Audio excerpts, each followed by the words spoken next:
Chegou a hora dele, Paulo Pimenta. O que temos para hoje? Eita, hoje eu trouxe várias coisas aqui. Antes da gente entrar nessa dica de literatura de hoje, eu queria passar por alguns assuntos que foram relevantes nessa semana.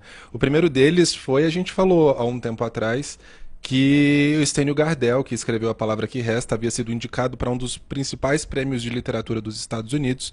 E essa semana teve a entrega do prêmio. Stênio foi o grande vencedor na categoria Literatura Traduzida. A gente falou da Palavra que Resta aqui já faz algumas semanas. E no National Book Awards, que aconteceu nos Estados Unidos, em Nova York, Stênio foi o grande vencedor. Ele competiu com obras de literatura coreana, alemã, espanhola.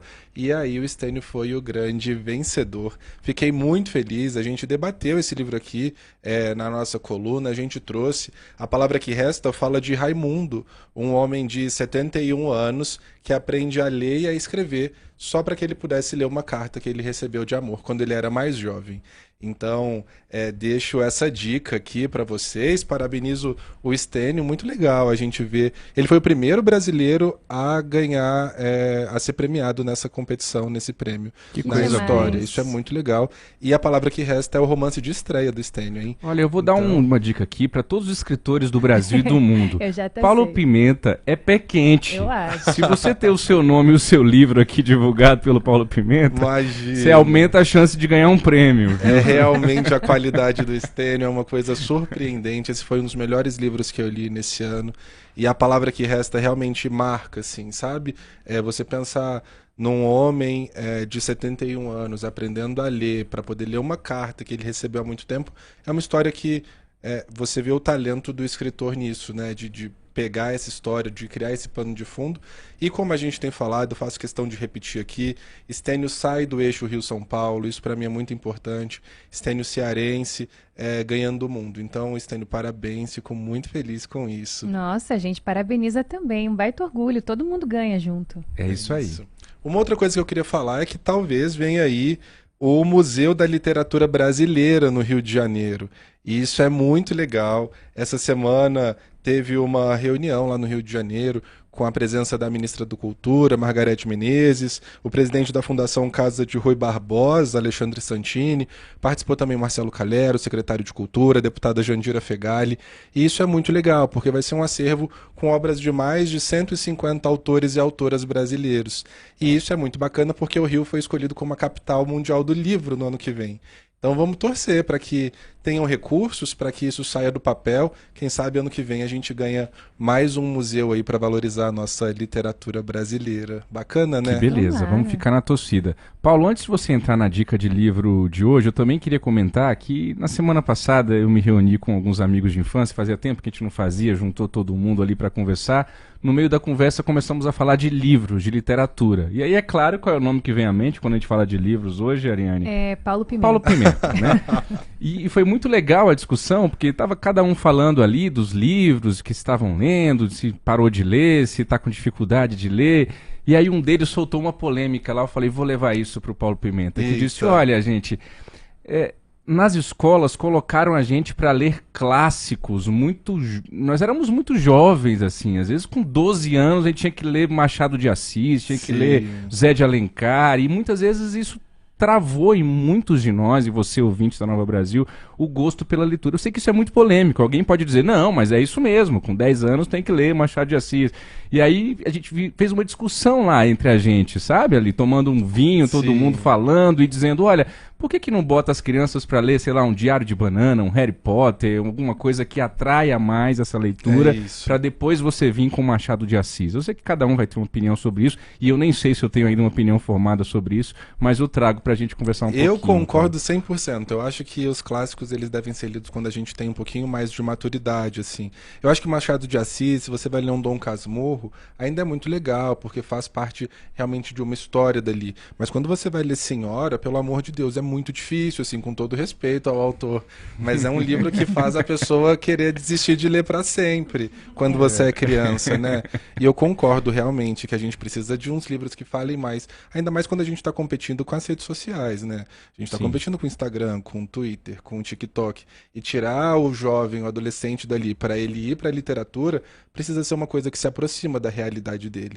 Não adianta mais a gente colocar Memórias de um Sargento de Milícia para uma criança, para um adolescente ler, colocar o Cortiço, não vai pegar. E depois dessa conversa eu vou tirar o Mundo de Sofia da cabeceira do meu filho de 3 anos. Por favor, Diego! Senão é uma guerra perdida, Diego Amorim. A gente Vamos quer que os colocar A meninos Casa da leiam. Árvore, é um livro ótimo para as crianças, já deixo a dica aí. Olha aí. E é muito legal porque é uma continuação que tem dos livros e a cada livro aumenta um pouco os andares da casa. Então, a casa de 13 andares, depois vai para 27, vai subindo e é muito bacana. Todas as crianças gostam muito, já deixo aí essa dica.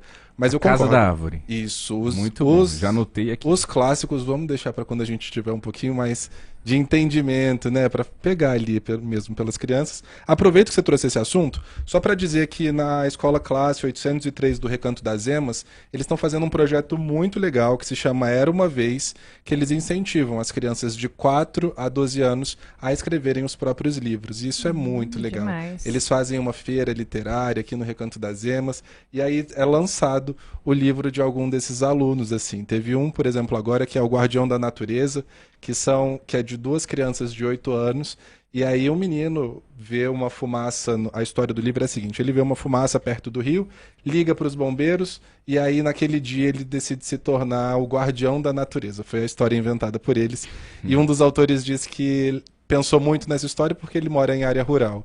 Então é muito legal você ver uma escola fomentando a literatura, fomentando essa criatividade, porque também fomenta a leitura das crianças, né? Então, queria ter trazido essas 3 coisas hoje, o Stênio Gardel, a possibilidade do nosso Museu da Literatura Brasileira no Rio de Janeiro e também essa iniciativa da Escola Classe 803 do Recanto das Emas de levar a literatura e forçar não, né? Incentivar os alunos a escreverem. Isso é muito bacana. Muito bem. 8h24, você está no Jornal Nova Brasil Brasília. Essa é a coluna de literatura com oferecimento do Colégio Simã, sempre às sextas-feiras com o Paulo Pimenta. E chegou a hora de você prestar atenção, porque o Paulo Pimenta traz uma dica de livro Eu para falei você. já demais hoje, então vou passar rápido nessa dica literária. Sei que tem mais jornal pela frente, a gente tem muita música aqui no estúdio, mas eu trouxe hoje Só por Hoje e Para Sempre, que é um diário do Renato Russo. É muito bacana. Quando o Renato Russo passou 29 dias internado em uma clínica de reabilitação,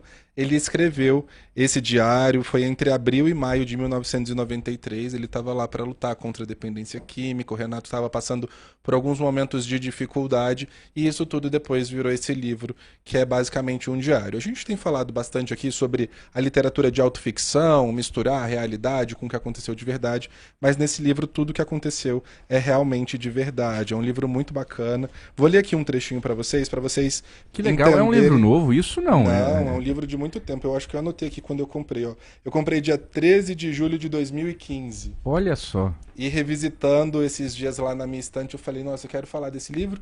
Primeiro por a gente estar aqui em Brasília, pelo Legião Urbana, pelo Renato.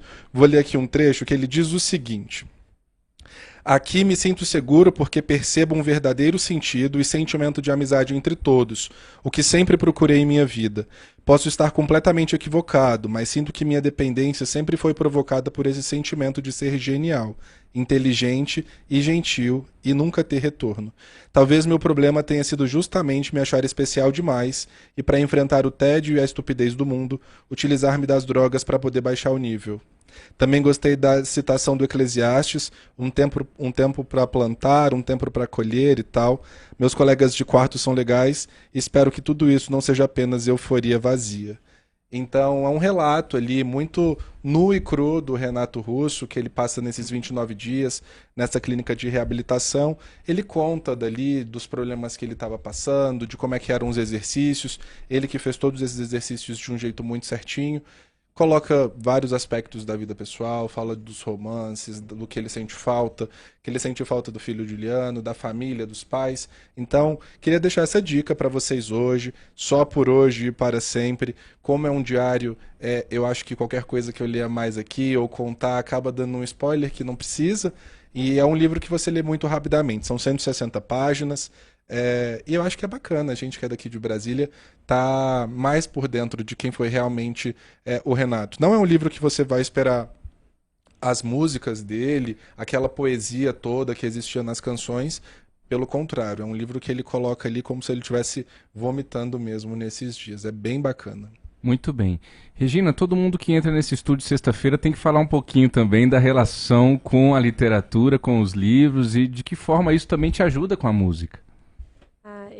Eu acredito que a literatura, ela desenvolve a imaginação, né? Quando você consegue ler um livro e imaginar as cores, imaginar os personagens, imaginar a história. Então, eu gosto muito de ler. Sempre li muito livros jurídicos, que foi assim onde eu tinha que estudar muito. Quando eu ia descansar, eu ia tocar alguma coisa. Mas hoje isso já trocou, né? Hoje eu estudo muito mais música e leio livros para descansar. Ainda gosto de ler livros assim de histórias, mas um livro que eu gostei muito e eu li ultimamente, foi o último que eu li, foi um livro chamado Hábitos Atômicos. E é um livro muito interessante, assim, ele fala sobre como pequenas ações vão corroborando ali, aumentando coisas que a gente quer, sabe? Eu conheço muita gente que, por exemplo, fala assim, eu queria muito aprender a tocar violão. Nossa, meu sonho era tocar violão. E às vezes, se você parar um pouquinho todos os dias, pode parecer algo simples, mas o tempo é o nosso melhor amigo, quando a gente tem boas decisões, né? Quando a gente tem alguns hábitos legais. Então, eu entendo que a música e a literatura, elas estão muito transversais, assim, ligadas, né? Porque trabalha a nossa criatividade. Ai, que bacana, muito bom. Bom demais. Paulo Pimenta, reforça o nome do livro para quem porventura moscou aí no trânsito. Pessoal, a gente falou hoje de Só por Hoje e Para Sempre, o Diário do Recomeço de Renato Russo, os 29 dias que ele passou internado em uma clínica de reabilitação. Eu queria só, antes de terminar aqui, fazer uma menção honrosa à Ariane Bittencourt, para que vocês peguem essa dica que você não fosse fazer. E coloquem isso dentro do coração de vocês. Emprestei um livro para a Ariane e ela devolveu o livro hoje. Olha aí, devolveu um livro. Quando Gente, pegarem um livro, breaking news aqui. A Ariane é sempre honesta, mas aqui para que vocês se inspirem na Ariane, quem tem meus livros aí emprestados, podem devolver, vocês sabem meu endereço, pode deixar Paulo, com o porteiro. Ela deixou muito rabisco aí, dá uma folhada, vai. Não, só deixou os meus. Eu acho, ela inclusive... arrancou algumas agora páginas, agora eu vou ser um pouco indelicado. Eu acho que ela nem gostou tanto, porque ela nem comentou comigo desse livro. Não, eu O outro gostei. que eu emprestei, ela falou bastante dele. Esse daqui ela só falou, obrigado, amigo, seu livro tá aqui. Ariane, você leu o livro, Ariane? Eu li, Então eu tá gostei. Eu passei o olho, né? Não, eu confesso que eu gostei mais do último. Do último. Mas esse eu gostei também e devolvi, porque a gente já conversou sobre isso, sobre o crime que é você pegar o livro emprestado de alguém e desaparecer com esse exemplar. Não seria eu a pessoa a cometer esse delito aqui, não aqui. É isso. O livro é Muito quase como bom. um Trident ali, né? Quando você termina de ler um livro e tá com ele na mão, você fica meio que escondendo pra não dividir com os outros, porque todo mundo aceita quando você fala, tô com esse livro, já li. É isso aí. isso. Muito bem. Paulo Pimenta, até semana que vem. Gente, até semana que vem. Obrigado. Bom fim de semana pra vocês. Mais uma vez, obrigado ao Colégio Simã, que patrocina, que faz o oferecimento dessa coluna tão importante aqui para nossa audiência da Nova Brasil.